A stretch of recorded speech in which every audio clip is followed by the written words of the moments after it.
आपण पाहत आहात युवा शक्ती न्यूज, आवाज आपल्या हक्काचा। दादा तुम आगे बढ़ो, हम तुम्हारे साथ हैं। महाराष्ट्राचे उपमुख्यमंत्री आणि लाडक्या बहिणींचे लाडके भाऊ आदरणीय अजित दादांचा, अजित दादा तुम आगे बढ़ो, अजित दादा तुम आगे बढ़ो। आदरणीय दादा, आपल्या जिल्ह्याचे पालकमंत्री आणि परळी विधानसभा मतदारसंघाचे महायुतीचे उमेदवार धनंजय मुंडेजी, बीड विधानसभा मतदारसंघाचे महायुतीचे उमेदवार योगेश क्षीरसागर, आष्टी पाटोदा शिरूर या ठिकाणचे राष्ट्रवादी काँग्रेस पक्षाचे उमेदवार बाळासाहेब आजबे, पप्पू कागदेजी, माजी आमदार जनार्दन तुपेजी, आमचे अध्यक्ष जिल्ह्याचे राजेश्वर चव्हाण, कल्याणराव आकारे, राजेश चव्हाण, जगदीश काळे, अरुण डाके, अशोक हिंगे, महेश शिंदे, फारुख पटेल, सर्जेराव तांदळे, अमर नाईकवाडे, प्रज्ञाताई कोचरे, गंगाधर घुमरे, दीपाताई क्षीरसागर, अनिल तुरुकमारे, राजू जोगदंड, ज्यांनी आपल्या सर्वांच्या साक्षीनं राष्ट्रवादी काँग्रेस पक्षामध्ये प्रवेश केलेला आहे, ते आमच्या सगळ्यांचे सहकारी अशोक हिंगे, सयाजी शिंदे, नवीद जमा, श्रीमंत सोनोने, PY जोगदंड, शिकूर सौदागर, पंकज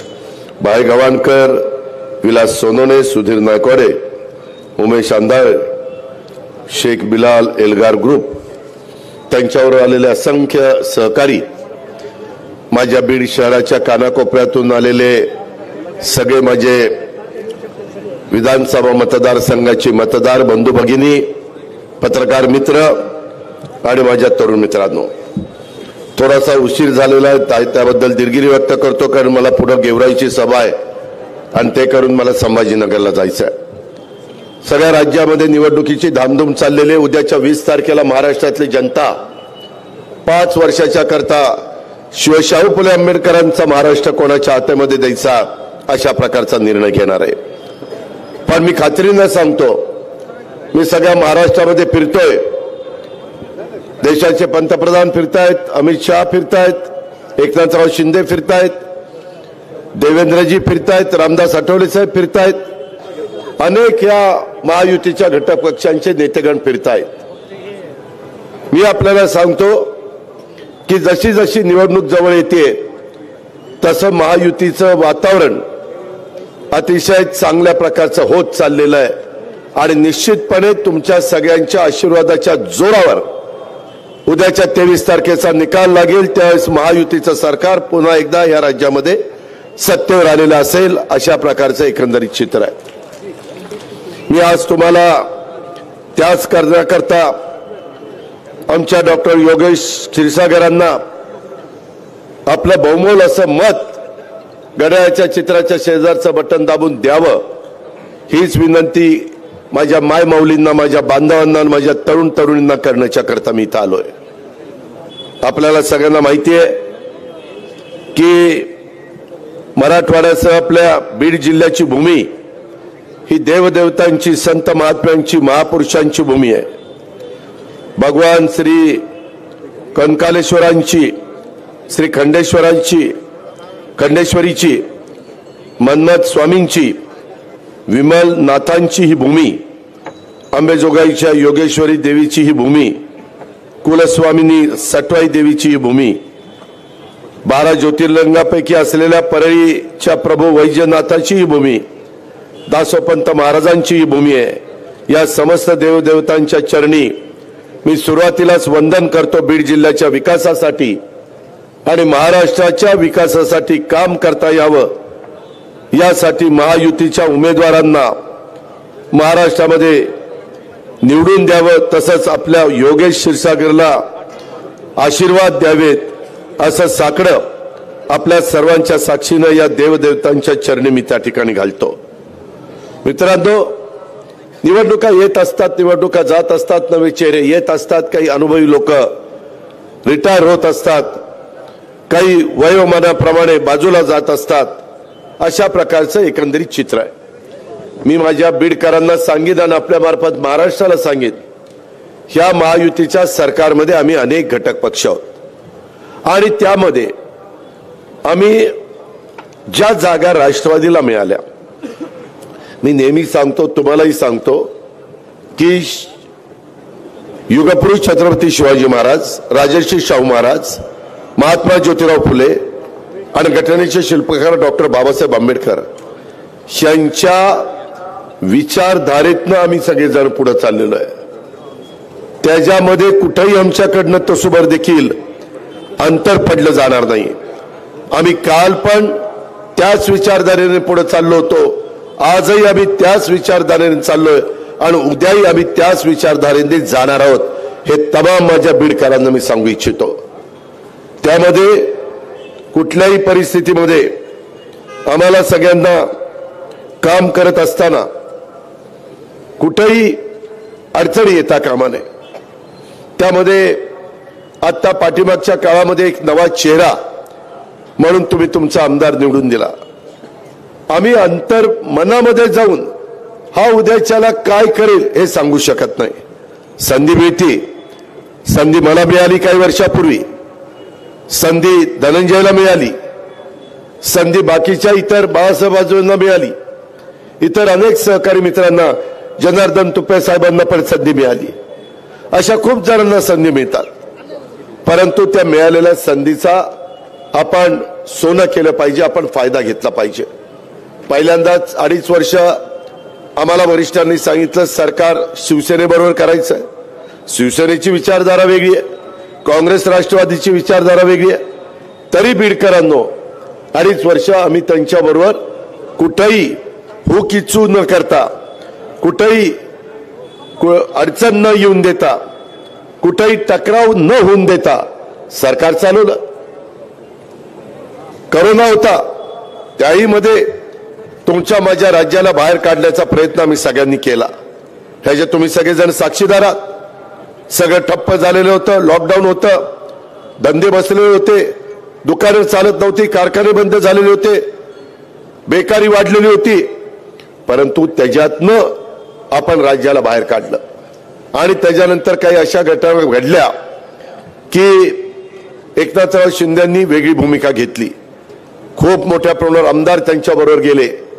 आमचं सरकार पडलं कारण बहुमत गेलं आणि नंतर जे सरकार आलं त्याच्यामध्ये मला राष्ट्रवादी काँग्रेस पक्षाचे सगळे आमदार त्यांनी सांगितलं, नेत्यांनी सांगितलं की आपण सरकारमध्ये जाऊ. आम्हाला 1.5 वर्ष 2.5 वर्षातले तर करोनात गेले, काहीच काम झालं नाही आणि आता जर नाही काम झालं तर आम्ही जनतेच्या समोर कसं जाणार. त्याच्यामुळं मी अनेकांदा समजावून सांगण्याचा प्रयत्न केला, कोणी ऐकायला तयार नव्हतं. शेवटी आम्हाला तो निर्णय घ्यावा लागला आणि आम्ही सरकारमध्ये गेलो. हा सगळा इतिहास तुमच्या समोर आहे. आम्ही सत्तेला आपापलेलो नाही, आम्ही काही ताम्रपट जन्माला घेऊन आलेलो नाही, आम्हाला सत्तेशिवाय चैन पडत नाही असंही नाही. पण ज्या जनतेने आपल्याला निवडून दिलं त्या भागातल्या जनतेचे जर पिण्याच्या पाण्याचे, शेतीच्या पाण्याचे, रस्त्यांचे, लाईटचे, शिक्षणाचे, नोकरीचे, MIDC सारखी कामं करण्याचे जे काही मूलभूत गरजा आहेत त्या भागाचा कायापालट करण्याच्या करता जे काही तुम्हाला तिथं द्यावं लागतं ते जर आम्ही नाही देऊ शकलो तर पुन्हा कोणत्या तोंडाने आम्ही तुमच्या समोर यायचं. आणि त्याच्यातनं काही लोक आमच्यापासून बाजूला गेले. आज आपण बघतोय काय परिस्थिती आहे. मला अनेक जण डॉक्टर पण म्हणत होते, धनंजय बाकीचे सगळे, आता आमचे जनार्दन तुपे पण सांगत होते की दादा काही करा, परंतु आमच्या बीड शहराच्या जवळ जिथं जागा असेल तिथं 2 गोष्टी आम्हाला करून द्या. एक म्हणजे MIDC तरुण तरुणींच्या हाताला काम देण्याकरता आणि एक विमानतळ नांदेडला आहे, तिकडं संभाजीनगरला आहे, इकडे उस्मानाबादला आहे, लातूरला आहे. वेगवेगळ्या भागामध्ये मराठवाड्यामध्ये विमानतळ आहेत, परंतु नेमकं परभणी आणि जालना ते संभाजीनगरच्या जवळ. एक वेळ मी त्याच्याबद्दल बोलणार नाही, पण बीडला पण आपलं विमानतळ पाहिजे, त्याची गरज आहे. उद्याच्याला MIDC करायची म्हटलं तर मोठे उद्योगपती विमानाशिवाय किंवा हेलिकॉप्टरशिवाय फिरत नाही. ते सकाळी बसतात मुंबईमधनं, अहमदाबादमधनं, दिल्लीमधनं, बेंगलोरमधनं, जिथं त्यांचं राहण्याचं ठिकाण असेल तिथून विमानाने येतात, त्यांच्या कारखान्याला व्हिजिट देतात, त्यांचे मोठे मोठे ऑफिसर येतात, व्हिजिट देऊन संध्याकाळी पुन्हा रात्री त्यांच्या घरी परत जातात. ही पद्धत आहे. त्या भागामध्ये इंडस्ट्री वाढलेली आहे, त्या भागामध्ये माझ्या तरुण तरुणींच्या हाताला काम मिळालेलं आहे. पण तुम्ही ज्यांना आम्ही सांगून त्याच्यात आमचाही चूक आहे. आम्हाला वाटलं होतं नवा चेहरा आहे, काहीतरी उत्साहाने एक जोश असेल, सळसळतं रक्त आहे, काहीतरी जिद्द असेल काम करण्याची आणि त्या पद्धतीने ते करून दाखवतील. परंतु काम तर भलतंच केलं. ज्यांनी आपल्याला जन्माला घातलं त्यांनी मागे पुढे बघितलं नाही. हे असला पठ्ठ्या निघाला. आता काय करावं? आम्ही काय त्याच्यात पोटात शिरायचं होतं? ही पुढे काय करेल, कसं करेल? आता धनंजयनी त्याच्याबद्दल काय सांगायचं ते सांगितलं. मित्रांनो, आज मला सांगावं, मला काही माझ्या सहकारी मित्रांनी सांगितलं की इथं अमृत अटल योजनेचं काम पूर्ण झालेलं आहे, परंतु वीज बिल 36 कोटी थकबाकी आहे.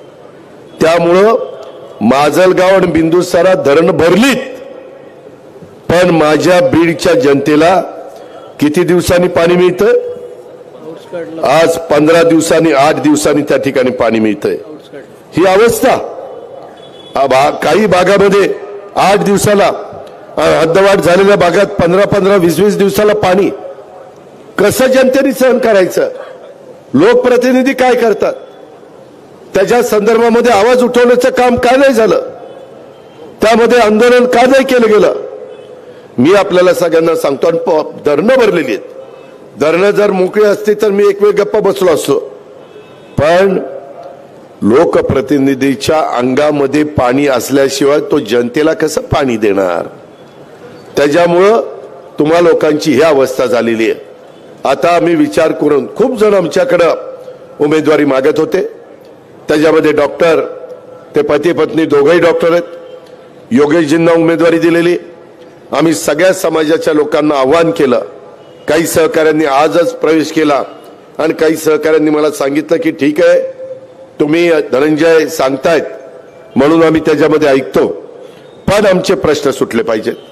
आम्हाला उद्याच्या नगरपालिकेच्या निवडणुकीमध्ये, उद्याच्याला जे काही जिल्हा परिषद तालुका पंचायतीच्या निवडणुकीमध्ये आम्हाला पुन्हा कोणाच्या पाठीमागे पळायला लावू नका.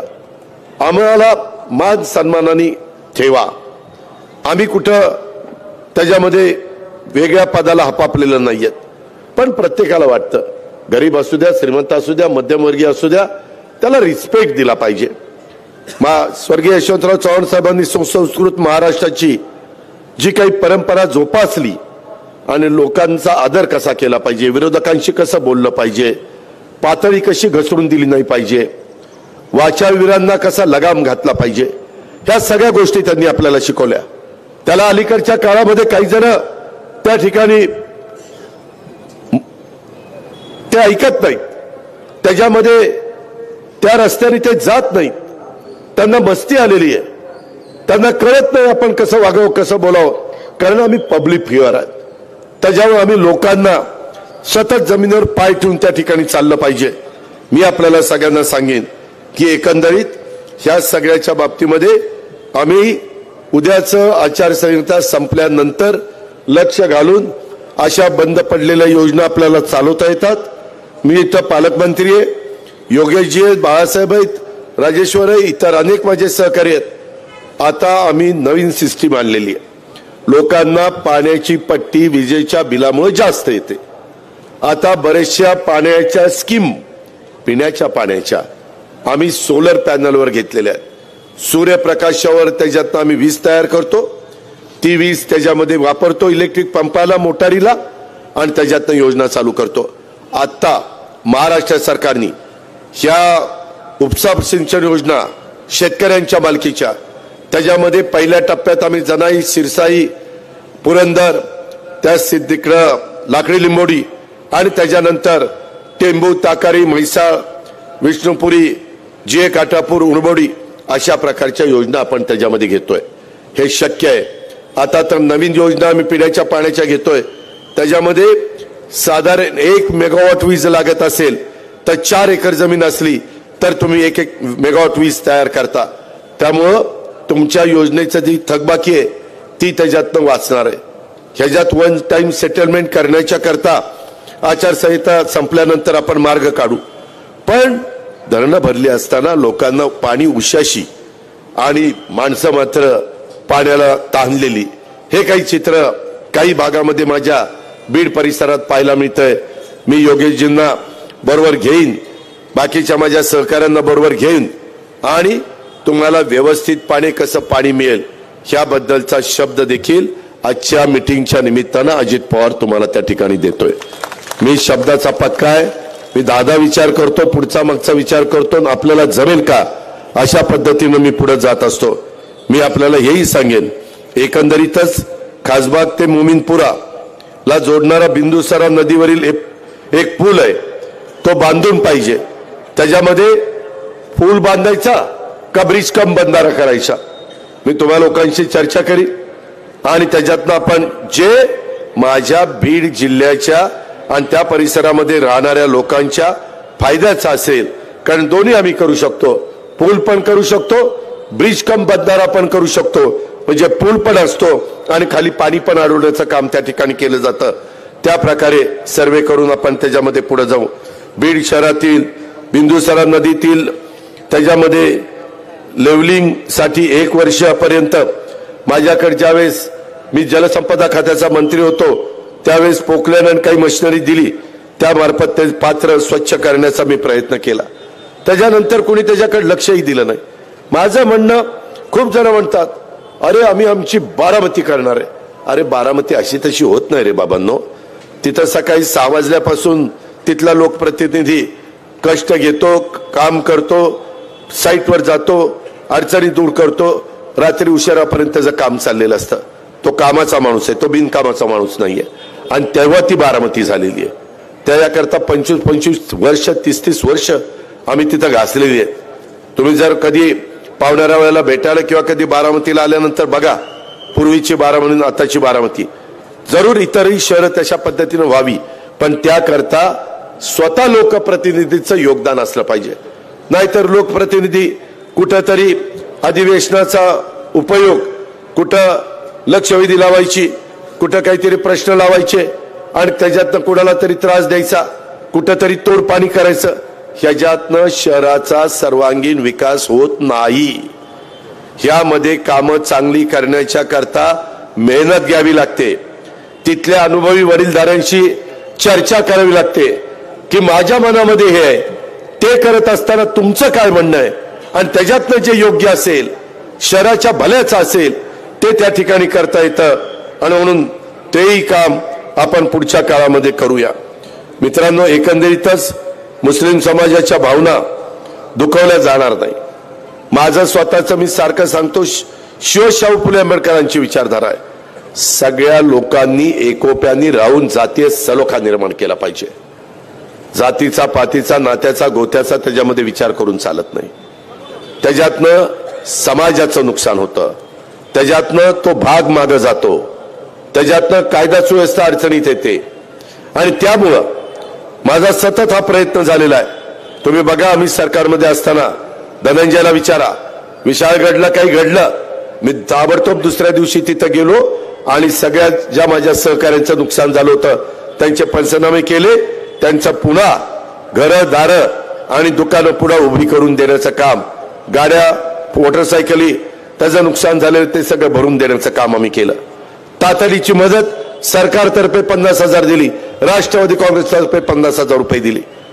शेवटी नुसतं बोलायचं नसतं, ते करून दाखवायचं असतं. आज देखील मी तुम्हाला सांगतो, मी उमेदवारी देत असताना माझ्या मुस्लिम समाजाला 10% जागा दिल्या. मला जेवढ्या जागा आल्या त्याच्यातल्या 10% आणि चांगल्या जागा दिल्या, पडणाऱ्या जागा नाही दिल्या. आष्टी पाटोदा शिरूर सारखी. खरंय की नाही?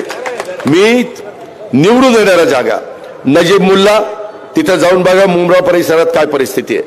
आमचे नवाब मलिक, त्याच्यामध्ये मला काही विरोध केला, मी तिकीट त्यांना दिलं, मी स्वतः प्रचाराला तिथं गेलो. त्याच्यामध्ये सना तिच्याही प्रचाराला मी गेलो.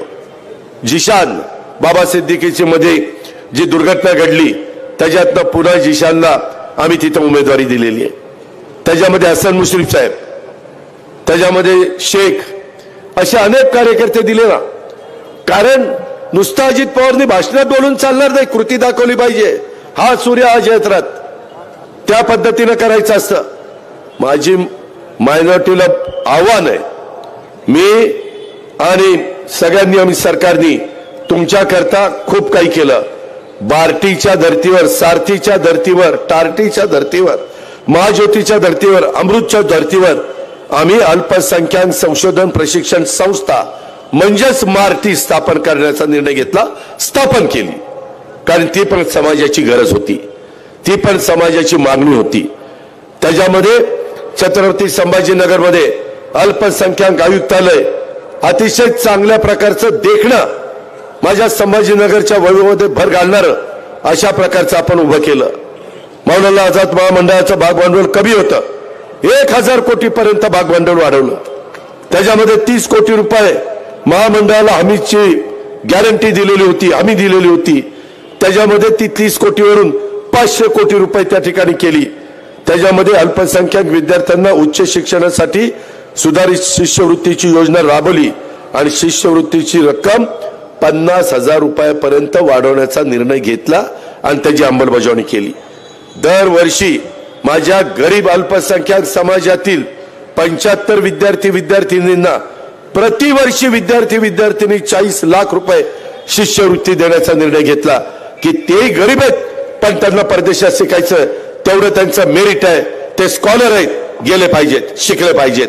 सरकार त्यांच्या पाठीशी उभं राहिलं. त्याच्यामध्ये वेगवेगळ्या पद्धतीनं आम्ही महिला आर्थिक विकास महामंडळाकडनं 15 जिल्ह्यात 2800 बचत गट त्या ठिकाणी स्थापन केले आणि जाचं काठी रद्द करण्यामध्ये आल्या. डॉक्टर झाकीर हुसेन मदरसा आधुनिकरण योजना प्रतिवर्षी फक्त 2 लाख रुपये देण्यात येत होते, ते 2 लाखावरून 10 लाख रुपये इतकी त्याच्यामध्ये वाढ केली. डीएड शिक्षकांना मदरशाच्या 6,000 रुपये मानधन होतं, 16,000 केलं आणि बीएड वाल्यांना 8,000 होतं, 18,000 रुपये केलं. राज्यामध्ये 1,000 कोटी रुपयाचा आम्ही विकासाकरता अर्थसंकल्पात टाकले. अरे आम्ही तुमच्या पाठीशी आहोत ना, तुम्ही का काळजी करता? कुणी काही बोललं तर त्या सगळ्याचं आम्ही समर्थन करत नाही. कुणी म्हणलं मध्ये बटेंगे कटेंगे अजिबात चालणार नाही महाराष्ट्रात.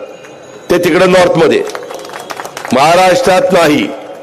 महाराष्ट्र हा साधू संतांचा महाराष्ट्र आहे, शिवप्रेमींचा महाराष्ट्र आहे, शाहू फुले आंबेडकरांचा महाराष्ट्र आहे.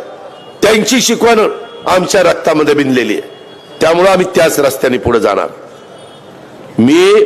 तुम्ही बघा, माग लोकसभेच्या निवडणुकीमध्ये तुम्ही वेगळा निर्णय घेतला अल्पसंख्याक समाजाने आणि त्या शिवसेनेनी त्याच्यामध्ये वक्फ बोर्डाच्या बद्दलचं बिल आलं, वॉकआउट केला. काय साधलं तुम्ही? काय साधलं? अरे ज्याला मतं दिली तेच बाहेर निघून गेले आणि तुमच्या मताचं काय झालं त्याचं काहीतरी विचार करा ना. अरे कुठंतरी आपल्या विचाराची कोण आहेत, आपल्याला मदत करणारी कोण आहेत, त्याच्या संदर्भामध्ये जसं बोलतात तसं वागणारी कोण आहे. माझ्या मागासवर्गीय समाजाला पण सांगितलं, अरे आता संविधान बदलणार, आता अबकी बार 400 पार, संविधान बदलणार, आरक्षण काढणार, त्याच्यामध्ये सवलती काढणार, घटना बदलणार. अरे कुणी सांगितलं? त्या विरोधकांना दुसरा मुद्दा नव्हता, वाटेल ते सांगितलं आणि दिशाभूल केली. झालं, संविधान बदललं. अहो त्या न्यायदेवतेच्या हातात तिचे डोळे पट्टी बांधलेली काढली आणि तिच्या हातामध्ये तराजू आणि संविधान दिलं. एवढा संविधानाचा आदर आम्ही करतोय. हे चाललंय आमचं. या संविधानाने जम्मू काश्मीर पासून कन्याकुमारीपर्यंत आपल्याला सगळ्यांना एक संघ ठेवलेला आहे.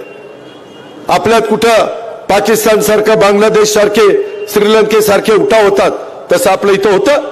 नाही होत. युक्रेन आणि तिकडे रशियाला चाललंय, होतं आपल्या इथं? नाही होत. शेवटी आपली एक परंपरा आहे, आपली एक संस्कृती आहे, आपल्याला इतिहास आहे. ह्या सगळ्याची तुम्ही विसर पडून देऊ नका. म्हणून आम्ही सांगतोय की महायुतीतला आम्ही घटक आहोत. आम्ही रामदास आठवलेजी, आमच्या सगळ्यांचे विचार एक आहेत.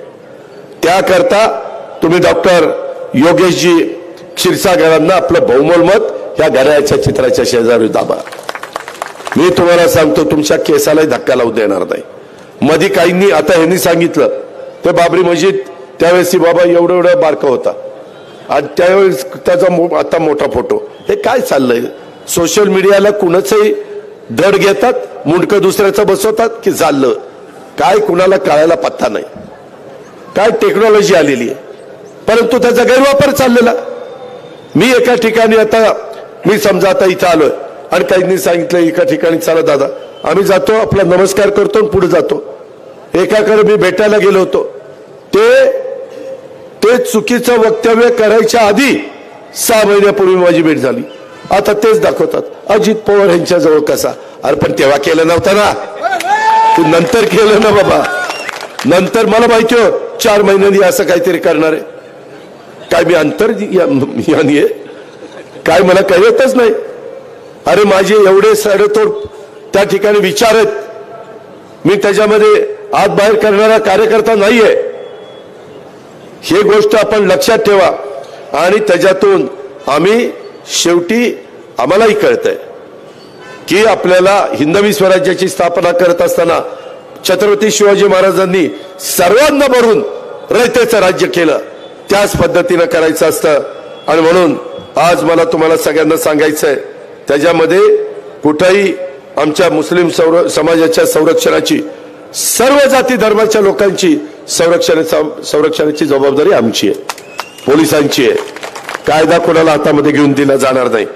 EWS इकॉनॉमी वीकर सेक्शन त्यामध्ये 3 महिन्यापूर्वी जी पोलीस भरती झाली त्याच्यात आता मधल्या आरक्षणाच्या काळात आपलं 52% आरक्षण ओबीसीचं, मागासवर्गीयांचं आणि आदिवासींचं आणि NTचं, 10% EWSचं 62% आणि नंतर पुन्हा 10% मराठा समाजाला दिलेलं 72%. आता मराठा समाजाला तिथं आरक्षण दिल्यामुळं EWS मधनं ते बाहेर पडले. आता ज्यांना कुठंच आरक्षण नाही ते EWS मध्ये. आणि मला तुम्हाला सांगायचंय बीडला पोलीस भरती झाली, 12 आपल्या मुस्लिम समाजाची मुलं त्या ठिकाणी सर्व्हिसला लागली, परभणीमध्ये 18 लागली, लातूरमध्ये 22 लागली. अशा पद्धतीनं अल्पसंख्याक समाजाच्या मुलांची भरती त्या ठिकाणी केली. हे आम्ही केलं, त्याच्यामध्ये आम्ही मिरवलं नाही, आम्ही खोटं सांगत नाही. रेकॉर्ड बघा, काय खोटं सांगायचं कारण आहे? अरे त्याच्यामध्ये वेगवेगळ्या गोष्टी आम्हाला करायच्यात. ही पण गोष्ट तुम्ही सगळ्यांनी या निमित्तानं ध्यानामध्ये घेतली पाहिजे. माझ्या मायमाऊली बसल्यात, त्यांच्याकरता मी लाडकी बहीण योजना आणली. मुख्यमंत्र्यांनी उपमुख्यमंत्र्यांनी मान्यता दिली, कॅबिनेटमध्ये धनंजय सगळ्या मंत्र्यांनी मान्यता दिली. आज ती खुरपणीला जाणारी महिला, आज ती रोजगार हमीच्या कामाला जाणारी महिला, आज ती धुमभांडी करणारी, झाडू पोता करणारी, स्वयंपाक करणारी, कचरा गोळा करणारी महिला, अरे तिला काही तिचा विचार करताय की नाही? देशाला स्वातंत्र्य मिळून किती वर्ष झाली? तिला स्वतःला काहीतरी वाटतं ना, बीडच्या बाजारामध्ये गेल्यावर नंतर माझ्याकरता काहीतरी करावं. प्रत्येका वेळेस तिनं नवऱ्याकरता करायचं, सासू सासऱ्याकरता करायचं, मुलाबाळांच्या करता करायचं. अरे तिला जीव आहे का नाही? तिच्या जीवाचा कधी विचार केला की नाही? ह्या गोष्टीचा विचार आपण केला पाहिजे. आम्ही केला आणि त्यांना 1,500 रुपये द्यायला सुरुवात केली. हे कोर्टात गेले बंद करायला, हे विरोधक असले. अरे काय यांचं जात होतं, कोर्टात जायचं काय कारण आहे? 2,30,00,000 महिलांना आम्ही आता 1,500 रुपये देतो. आज 45,000 कोटी रुपये, आज तेच पैसे बाजारात येतात ना. बाजाराचं अर्थकरण वाढतं ना, अर्थचक्र फिरतं ना, फायदा होतो ना, छोटी मोठी दुकाने चालतात ना, त्यांनाही एक आत्मनिर्भर, एक सबल आणि सक्षम झाल्यासारखा एक आधार वाटतो ना. तोही समाजातला 50% घटक आहे, त्यांनाही मान सन्मान दिला पाहिजे. डायरेक्ट त्यांच्या अकाउंटला पैसे काढलेत, मधी कुठं कुणी काढाकाढी करायलाच नको. विरोधक म्हणले अरे काढा पैसे परत घेतील. कशाला आम्ही परत घेऊ? बहिणीला ओवाळणी टाकलेली भाऊबीजेची किंवा रक्षाबंधनाची कुणी परत घेत असतं? आणि आता त्याबद्दल तिची टीका टिप्पणी चाललेली आहे. मी तुम्हाला सांगतो बहिणींनो, मायमाऊलींनो, तुम्हाला ही योजना पुढे मला 5 वर्ष चालू ठेवायची, महायुती सरकारला चालू ठेवायची. जिथं घड्याळ असेल तिथं घड्याळाचं बटन दाबा, जिथं धनुष्यबाण असेल तिथं धनुष्यबाणाचं बटन दाबा, जिथं कमळ असेल तिथं कमळाचं बटन दाबा. हे करा, पुन्हा सरकार येईल. पुन्हा सरकार आल्यानंतर आम्ही ती योजना पुढे चालू ठेवू. काळजी करू नका. तुमच्याकरता मगाशी धनंजयनी सांगितलं, मागचं बिल द्यायचं नाही, चालू बिल द्यायचं नाही, पुढचं बिल द्यायचं नाही. 3, 5, 7.5 तुम्हाला पुढे 5 वर्ष वीज फ्री. किती मोटारचं पाणी घ्यायचं आणि शेतीला द्यायचं ठरवा. आणि पुढे 6 महिन्यांनी दिवसा वीज देणार आहे, रात्री नाही. इलेक्ट्रिक पंपाला दिवसभर उजाडलं, भाकरी घ्यायची, शिदोरी घ्यायची, रानात जायचं, पाणी धरायचं, पिकाला द्यायचं, फळबागांना द्यायचं. आणि संध्याकाळ झाली, कडूचं पडलं, परत घरी यायचं, बायका पोरांच्या जेवायचं, झोपायचं. रात्री बिबट्या यायला नको, वाघ यायला नको, गवा यायला नको, रानडुक्कर यायला नको, साप विंचू काट्याची काही अडचण नाही. ह्याही गोष्ट आम्ही करतोय. तशा पद्धतीनं लवकरच 9,500 मेगावॉट वीज आम्ही सोलरवर आणतोय. हे तुमच्याकरता करतोय. सरकार तुमचं आहे. अरे तुम्ही शेतकरी आहे, मी शेतकरी आहे. ज्यावेळेस आमच्या लक्षात आलं, सगळ्या माझ्या सहकाऱ्यांनी सांगितलं, अरे कांदा निर्यात बंदी आपण केली, त्याचा फटका बसला, लोकांनी आमच्या डोळ्यात पाणी आणलं. लगेच आम्ही केंद्र सरकारला सांगितलं, कांदा बंदी निर्यात उठवा. उठवली. कांद्याचे भाव वाढले, माझ्या शेतकऱ्यांना 2 पैसे मिळायला लागले.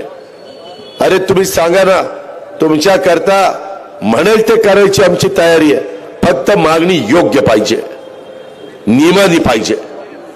तुम्हाला आता सोयाबीन आणि कापसाला मागच्या वेळेस भाव मिळाला नाही. धनंजयनी त्या ठिकाणी प्रस्ताव आणला, आपण 5,000 रुपये हेक्टरी दिले ना.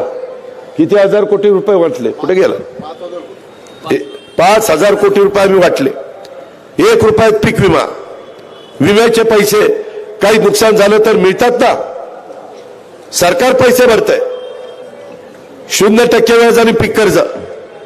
सावकाराच्या दारामध्ये जाऊ नये कायदा आणला. त्या संदर्भामध्ये माझ्या शेतकऱ्याला जेवढं समान आहे, दुधाला 7 रुपये अनुदान दिलं. तुमच्या इथं मला वाटतं आष्टी पाटोदा भागातच दूध जास्त आहे गाईचं, पण त्यांना आता मिळतं ना 28 रुपये तिथला दर, 7 रुपये आपला अनुदान, 35 रुपये लिटर दर. ग्राहकालाही त्रास नको, तुम्हालाही त्रास नको. तुम्ही व्यवस्थित धंदा करा. माझ्या मुला मुलींना जे ग्रॅज्युएट डिप्लोमा डिग्री झाली त्यांच्याकरता 6, 8, 10,000 रुपये स्टायपंड देतोय. खरंच कोर्स घ्या, तुम्हाला ज्याची आवड आहे त्याचा घ्या, सर्टिफिकेट घ्या. बँकेत जाऊन तुम्हाला लोन मिळेल किंवा तुम्हाला नोकरी मिळेल. आता ह्या पद्धतीने आपण चाललोय. काल पंतप्रधानांनी सांगितलं, आज परदेशी गुंतवणुकीमध्ये देशात सगळ्यात जास्त गुंतवणूक जर कुठं होते तर ती महाराष्ट्रामध्ये नंबर 1 ची गुंतवणूक होते. एवढं महाराष्ट्राकडे लोक वेगळ्या नजरेने बघतायत. त्याचा फायदा आपल्याला उठवायचा आहे. रेल्वे लाईन ताबडतोब आपल्याला टाकून घ्यायच्यात. वेगवेगळी कामं आपल्याला रस्त्यांची करायची. पाण्याच्या बद्दलचे प्रश्न सोडवायचे. वेगवेगळे प्रश्न आहेत. आपल्याला पलीकडे पाणी जे जातं पश्चिमेकडं, ते पाणी आपल्याला पूर्वेकडे वळवायचंय.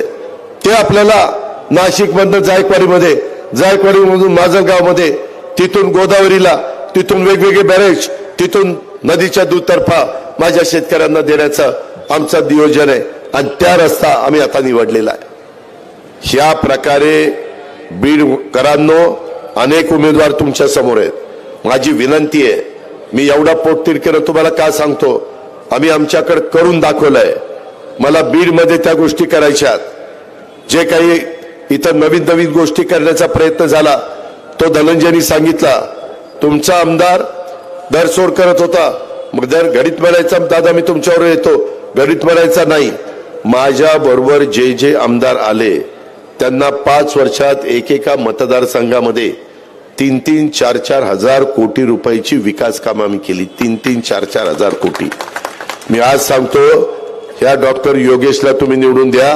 कमीत कमी 3,000 कोटी, जास्तीत जास्त 4,000 कोटी ह्या विधानसभा मतदारसंघामध्ये वेगवेगळ्या कामाच्या निमित्तानं, घरकुलाच्या निमित्तानं, रस्त्यांच्या निमित्तानं, वेगवेगळ्या ब्रिजच्या निमित्तानं, वेगवेगळ्या इमारती ज्या प्रशासकीय असतात त्याच्या निमित्तानं ह्या आम्ही त्या ठिकाणी करतो. त्यामध्ये तुम्ही काळजी करू नका.